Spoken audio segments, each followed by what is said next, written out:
हाँ जी, भाई और बहनों, स्वागत है आपका एक और वीडियो में। तो जैसा कि मैंने आपको पिछली वीडियो में बताया था कि अब से जो हिंदी वाले चैनल पे वीडियो आया करेंगी, वो बेसिकली उस जो इंग्लिश चैनल पे वीडियो आती है मेन, उसकी ट्रांसलेशन होया करेगी।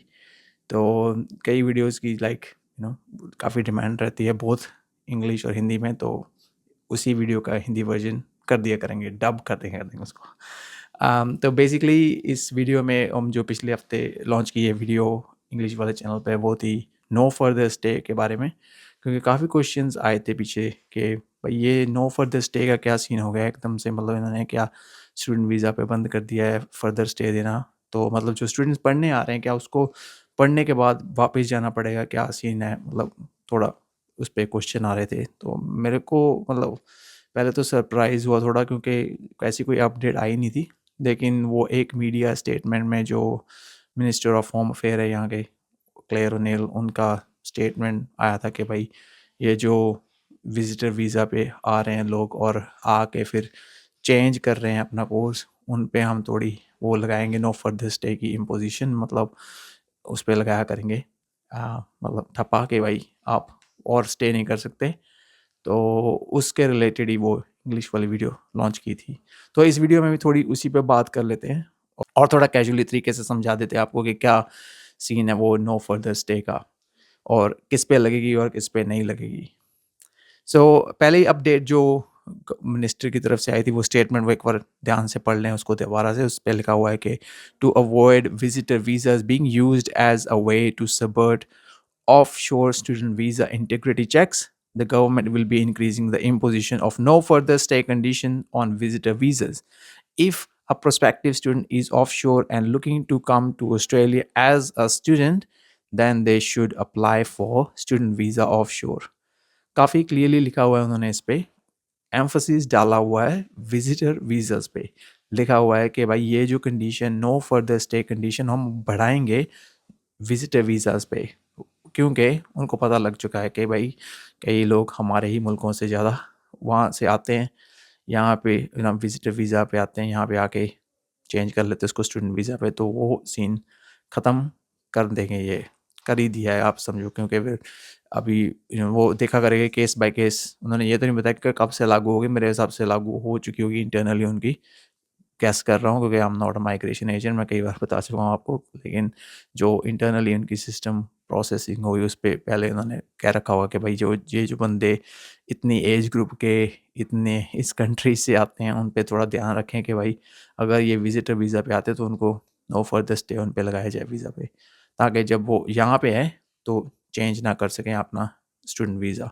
क्योंकि रीज़न क्या होता है उसके पीछे, रीज़न क्या है कि स्टूडेंट वीज़ा काफ़ी डिफ़िकल्ट होता है लेना, लाइक कंपैरेटिवली विजिटर वीज़ा के। विजिटर वीज़ा भी इतना आसान नहीं है, लेकिन कंपैरेटिवली अगर आप कंपेयर करो विजिटर वीज़ा और स्टूडेंट वीज़ा, लाइक अपने एक्सपीरियंस से बता सकता हूँ मैं। जब मैंने स्टूडेंट वीज़ा अप्लाई किया था काफ़ी साल पहले, अब तो पुरानी बात हो गई है, लेकिन तब भी काफ़ी चीज़ें आपको प्रोवाइड करनी पड़ती हैं, लाइक इंग्लिश पर ये वो इंग्लिश हो गई, फाइनेंशियल रिक्वायरमेंट हो गई, डॉक्यूमेंटेशन एडिशनल जो लगती है आपकी।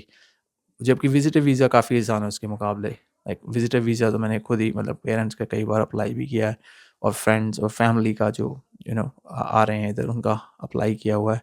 उसमें कुछ इतने ज़्यादा डॉक्यूमेंटेशन की ज़रूरत नहीं पड़ती है, लेकिन स्टूडेंट वीज़ा पे काफ़ी ज़्यादा ज़रूरत होती है, मतलब डॉक्यूमेंटेशन की। तो इन्होंने क्या किया, अब उनको पता लग चुका है कि हमारे सिस्टम क्या है। तो उन्होंने जो विजिटर वीज़ा वाले बंदे हैं, उसका ये सिस्टम ख़त्म करने पे लगाएँगे ज़ोर ये। तो वही जो चेक्स होते हैं, जो इनके स्टूडेंट वीज़ा के चेक्स होते हैं, वो मेरे को नहीं पता कि ऑफशोर और ऑनशोर के क्या डिफ़रेंस होता है।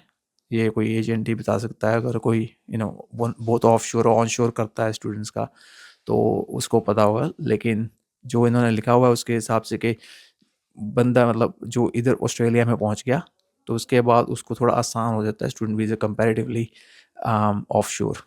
अगेन मैंने कोई लगवाया नहीं वीज़ा, ना लगाया है। खुद का ही वीज़ा अपना एक्सपीरियंस है और अपने भाई का एक्सपीरियंस है बस, बाकी कोई ज़्यादा एक्सपीरियंस नहीं है इस चक्कर में अपने को। ये तो क्लियर हो गया होगा होपफुली आपको कि विजिटर वीज़ा पे ही ये जो नो फर्दर स्टे की कंडीशन लगाने वाले हैं। स्टूडेंट वीज़ा पे ऐसा कोई सीन नहीं है। स्टूडेंट वीज़ा नहीं मिले उन लोगों को जो विजिटर वीज़ा इसलिए लगा रहे हैं, लेकिन स्टूडेंट वीज़ा वालों पे नहीं है कोई ऐसी रोक, ठीक है, नो फर्दर स्टे की। वैसे आप देखा जाए तो स्टूडेंट वीज़ा वालों के पास ऑलरेडी दो दो कंडीशंस हैं नो फर्दर स्टे वाली, वो काफ़ी पुरानी है, पहले से चल रही हैं। एक है 8534 और दूसरी है 8535। वो अलग अलग कंडीशंस में लिखा हुआ है उन्होंने कि लगती हैं। 8534 है जो, वो लगती है केस ऑफिसर के डिस्क्रिशन पे, अगर उसको लगता है कि कोई शोर मच सकता है तो वो नो फर्दर स्टे की कंडीशन लगा सकता है। लेकिन तब भी आप 3 तरह के डिफरेंट टाइप के वीज़ा अप्लाई कर सकते हो। उन्होंने लिखा हुआ है कि अगर आपके 8534 लगी हुई है कंडीशन नो फर्दर स्टे वाली, तो आप फिर भी टेम्परेरी ग्रेजुएट वीज़ा अप्लाई कर सकते हो, और प्रोटेक्शन वीज़ा है और एक स्टूडेंट गार्डियन वीज़ा, 3 अप्लाई कर सकते हो। और अगर आप 8535 तभी लगेगी जब आप स्पॉन्सर्ड स्टूडेंट हैं, department of foreign affairs and trade या डिपार्टमेंट ऑफ डिफेंस के स्टूडेंट हो, उनके द्वारा स्पॉन्सर किए हुए स्टूडेंट हो। सो अगर आप उन ऑर्गेनाइजेशन से स्पॉन्सर हो तो आपको वापस जाना पड़ेगा। लाइक वो ऑस्ट्रेलिया अवार्ड्स की जैसे स्कॉलरशिप है, उसमें कई स्टूडेंट जो आते हैं उस पर लिखा होता है, कंडीशन लिखी होती है कि आप फर्दर स्टे नहीं है उस पर कोई, मतलब आपको वापस जाना पड़ेगा घर उस कंप्लीशन ऑफ द डिग्री और कोर्स के बाद। तो वो कंडीशंस 8534 8535 पहले से है, ये नई नहीं आई हैं।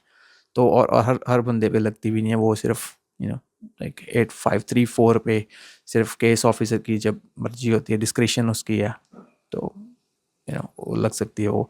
लेकिन ऐसे मैंने वही बताया कि हर बंदे पे नहीं लगती। तो मोटा मोटे तौर पे देखा जाए कि स्टूडेंट वीज़ा वालों को अभी कोई ऐसा नहीं है कि नो फर्दर स्टे, मतलब आप स्टे नहीं कर सकते, आप ऐसी कोई कंडीशन नहीं आई है। होपफुली ना ही आए ऐसी कंडीशन जिससे स्टूडेंट वीज़ा वालों को कोई इम्पैक्ट पड़े।